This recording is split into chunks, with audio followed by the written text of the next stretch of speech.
Bago natin ilagay sa washing, aanlawan muna natin.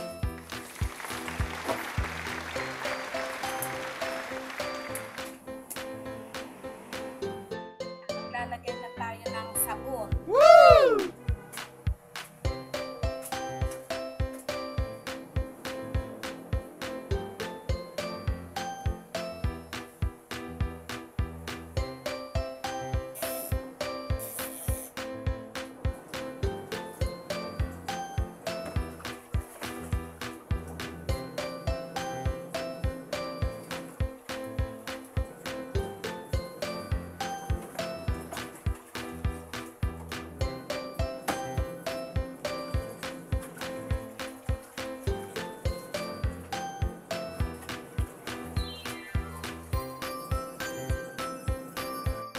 Na umikot sa washing machine.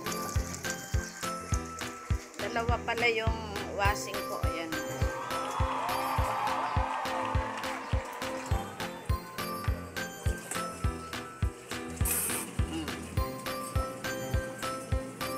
Inaanlawan na yan. Ayan, nagsisimula ng sabunin. Ayan. Mga puti po yan. Dito ako naglalaba. Pasensya na po kayo sa aking mga ina-upload na video, ha? Kasi minsan di ako nakakapag-video. Yung anak ko yung gumagamit ng aking YouTube. Yes!